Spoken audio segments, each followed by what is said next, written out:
स्वभावानां तथैव च पर्यायाणां विशेषेण नत्वा वीरं जिनेश्वरम्।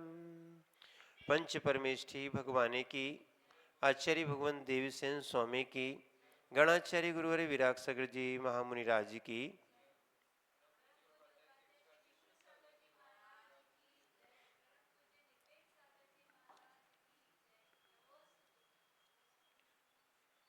आचार्य भगवान कुंद कुंद स्वामी ने नहीं, जयसेन स्वामी ने,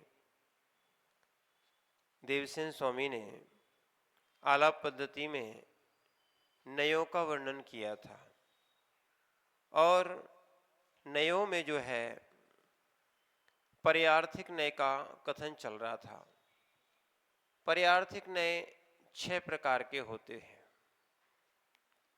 उन्होंने 2 सादी नित्य पर्याय और अनादि नित्य पर्याय कितनी पड़ी थी? 2। बाकी सब अनित्य पर्याय थी। उसमें उत्पाद व्यय को, एक में सत्ता को ग्रहण किया गया था। हाँ, सत्ता को, एक मिनट, हाँ, सत्ता को पहले गौण किया, फिर सत्ता को सापेक्ष किया था। उसके बाद कर्मोपाधि निरपेक्ष और कर्मोपाधि सापेक्ष, इस प्रकार 6 सूत्र कहे थे। और यहाँ 6 सूत्रों के द्वारा पर्यार्थिक नय का कथन पूर्ण हो गया। आज चलते हैं नैगम नय। जो अभी आपने नए पढ़े ना, 7 नए जो तत्वार सूत्र में पढ़े थे, वो यहाँ से प्रारंभ हो रहे हैं। उसमें 2 नए जुड़े थे तो वो 9 हो गए थे। कौन कौन से? द्रव्यार्थिक और पर्यार्थिक। इनका कथन हो चुका है 16 सूत्रों में। अब नैगम नय के अभी तक भेद नहीं पड़े थे। अब नैगम नय के यहाँ पर भेद प्रारंभ होते हैं। नैगमस्त्रेधा 64 नंबर का सूत्र है। नैगमस्त्रेधा भूत भावी वर्तमान काल भेदात, भूत भावी वर्तमान काल भेदात। नैगम नय 3 प्रकार का होता है। भूत, भावी और वर्तमान काल के भेद से नैगम नय कितने प्रकार का है? 3 प्रकार का है। अभी तक अपन ने मात्र नैगम नय सुना था। अब यहाँ पर नैगम नय के भी भेद कर रहे हैं। अब फिर से अपन देखें विशेष अर्थ में, नैगम नय का स्वरूप 41 नंबर की टीका में कहा गया था और आगे भी क्या है 169 नंबर में कहा जाएगा। नैगम नय के 3 भेदों का स्वरूप ग्रंथकार कहते हैं और कुछ आचार्य नैगम नय के 6 भेद मानते हैं। 3 भी मानते हैं और 6 भी उन्होंने भेद किए। तो अब एक प्रश्न हो सकता है कि नय कितने प्रकार के होते हैं? कभी अपन 2 बोलते हैं, कभी 7 बोलते हैं, कभी 9 बोलते हैं, फिर उपनय भी आ गए। फिर उसके बाद अगर देखा जाए अभी नैगम नय के 3 आए थे, तो फिर उसके बाद अभी नैगम नय के 6 आ रहे, तो कितने प्रकार के नय होते हैं? तो आचार्य भगवान ने लिखा है, एक सन्मति सुत्तम है ग्रंथ, उसमें लिखा है जावद यम वैवादम तावद यम नैवादम। जितने प्रकार के वचन होते हैं उतने प्रकार के नय होते हैं। जितने प्रकार के वचन होंगे उतने प्रकार के क्या है? नय होंगे। तो इसीलिए जिनमें जितने गर्वित हो जाते तो ठीक है, नहीं तो कई बार आचार्यों ने उनको 6 भी माना होगा। इसीलिए कुछ आचार्य नैगम नय के कितने मानते हैं? 6 भेद। कैसे? अतीत को वर्तमान में, वर्तमान को अतीत में, अनागत को वर्तमान में, वर्तमान को अनागत में, और अनागत को अतीत में, अतीत को अनागत में। ठीक है ना? कैसा हो गया? अतीत की बात को वर्तमान में कहना या वर्तमान की बात को अतीत में कहना। ठीक है, ये 3 के 6 भंग बन गए। और अनागत को वर्तमान में कहना और वर्तमान को अनागत में कहना। अनागत यानी भूत, नहीं नहीं, हाँ आने वाला भविष्य, और अनागत को अतीत में कहना, मैंने भविष्य को क्या करना, अनागत को भूत में कहना और अतीत को अनागत कहना। इस प्रकार अन्य आचार्यों ने भी इसके कितने भेद माने हैं? 6 माने हैं। अभी तो अपन 3 पढ़ेंगे, देवसेन स्वामी का ग्रंथ है, उनको अभी कभी आगे समझने का प्रयास करेंगे। तो अभी इसी बात को कहते हैं, सबसे पहले अतीत की बात करते। अतीत यानी नैगम, भूत, काल, नय की बात कही जा रही। नैगम के 3, कौन सा? भूत, भावी और वर्तमान। तो सबसे पहले क्या था? भूत। तो उस भूत को ही भूत नैगम नय। कौन सा नय? भूत नैगम नय।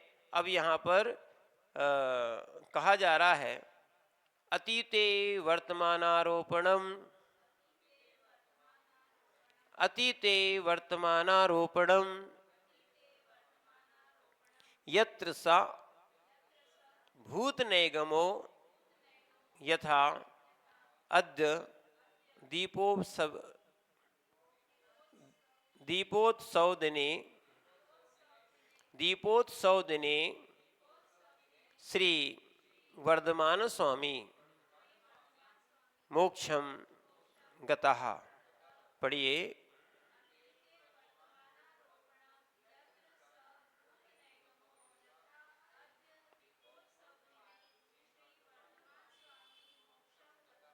जितने भी भगवान के मोक्ष कल्याणक आते हैं या निर्वाण कल्याणक या और भी पंच कल्याणक आते हैं, और भगवान तो क्या है, पहले मोक्ष जा चुके हैं या भगवान के पंचकरणक हो चुके हैं, पर जो सुस्थितियों में व्रत करना, उपवास करना है ना, लाडू आड़ी चढ़ाना, तो इसीलिए यहाँ पर बोल रहे हैं जहाँ पर अतीत काल में वर्तमान को संस्थापित किया जाता है। किसको? अतीत काल में वर्तमान को संस्थापित किया जाता है। देखो ये अपने में सब सामान्य रूप से सब चलता है, पर अपन नहीं जानते हैं कि कौन सा नहीं चल रहा है, बस इतना है। तो ये बोल रहे हैं जहाँ पर अतीत में वर्तमान को संस्थापन किया जाता है वह भूत नैगम नय है। कैसा है वो? जैसे आज दीपावली के दिन श्री महावीर स्वामी मोक्ष गए। क्या बोल रहे हैं? आज दीपावली के दिन क्या हो गया है? महावीर स्वामी क्या है? मोक्ष गए हैं।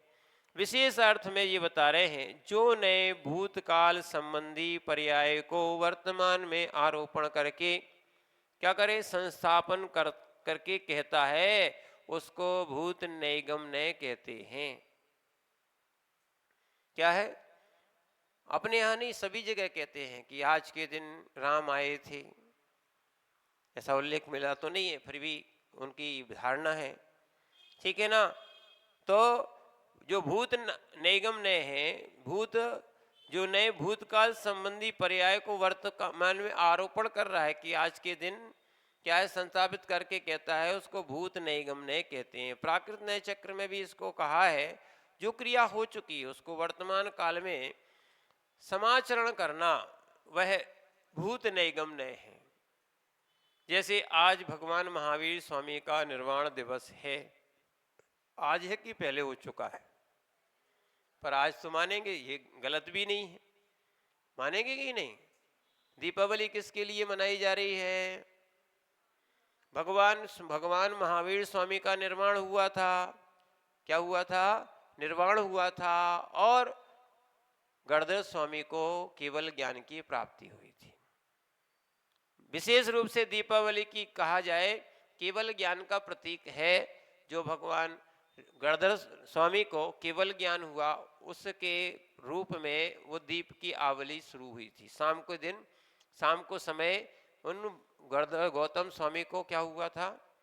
केवल ज्ञान हुआ था। इसलिए जो है ना, दीपावली उस समय से प्रारंभ हुई है। कब से प्रारंभ हुई है? हाँ, ये भगवान महावीर स्वामी का निर्वाण और गौतम स्वामी के केवल ज्ञान कल्याणक के, हाँ केवल ज्ञान कहें, उनका कल्याणक नहीं होता, कल्याणक तो तीर्थंकरों के ही होते हैं। केवल ज्ञान होने के उपलक्ष्य में क्या होता है? एक और ध्यान रखना, जो आपको दीपावली का संशय रहता है कि कितने बजे मनाई जाए, तो शाम के समय मनाना चाहिए। क्या है, ऐसा नहीं कि एक दिन अपन ने दीपावली बने, एक दिन अपन ने दीपावली मना ली और उसके बाद लाड़ू चढ़ाया, ठीक है ना। तो दीपावली का सीधा सीधा सिद्धांत क्या है, दीपावली मनाने का उद्देश्य क्या है कि पहले भगवान को, क्रम वही रहेगा, भगवान को मोक्ष हुआ था और संध्या की बेला में क्या है, केवल ज्ञान हुआ था। हो सकता है कई बार तिथियां बदल जाती हैं, लोग संशय में होते हैं कि दीपावली कब मनाएं, तो इसीलिए सबसे पहले दीपावली जिस दिन भगवान महावीर स्वामी का निर्वाण होता है उसी दिन ही मनाई जाए, या वर्धमान स्वामी का निर्वाण होता है उसी दिन ही मनाई जाए, यही उचित तरीका है। क्योंकि ज्योतिष के जो ग्रह हैं, नक्षत्र हैं, वो बदलते रहते हैं और उससे तिथियों में अंतर आता है। अभी भी अपनी जो भी तिथियां चलती हैं, एकम से लेके अमावस्या तक और फिर कहीं एकम से लेके फिर पूर्णिमा तक, इनमें घटता बढ़ता हुआ पाया जाता है। इस कारण से अगर तिथि में कोई अंतर आता है तो अपन तो उसी के उद्देश्य को लेके मना रहे हैं। आगे चल के और समझते हैं। तो संस्कृत नए चक्र में कहा गया, जो अतीत योगियों के निर्वाण को वर्तमान में बतलाए वह भूत नैगम्य है। और संस्कृत नए चक्र में और भी कहा है, यद्यपि तीर्थंकर परमदेव आदि योगेंद्र अतीत काल में संपूर्ण कर्मों का क्षय करके निर्वाण को प्राप्त हो कर चुके हैं, फिर भी वर्तमान में वे संपूर्ण कर्म का क्षय करने वाले हैं। इसीलिए क्या है, अपन जो वर्तमान में वे संपूर्ण कर्मों का क्षय करने वाले हैं, इस प्रकार निर्वाण की पूजा, अभिषेक, अर्चना, विशेष क्रियाओं को वर्तमान में करते हैं, अथवा व्रत, है ना, व्रत गुरु, दीक्षा गुरु, शिक्षा गुरु, जन्म गुरु आदि सत्पुरुषों की समाधि विधि से दूसरे गति को प्राप्त हो चुके हैं, फिर भी वे आज समाधि से युक्त हुए हैं। इस प्रकार से उस दिन के गुणानुराग से दान, पूजा, अभिषेक और अर्चना को वर्तमान काल में करते हैं। इस प्रकार अतीत विषयों को वर्तमान के समान कथन करना क्या है, भूत नैगम्य है, ऐसा समझना चाहिए। कल अपन इन आगे दो नए को और समझने का प्रयास करेंगे। आज इतना ही। ओम नमः सिद्धेभ्यः।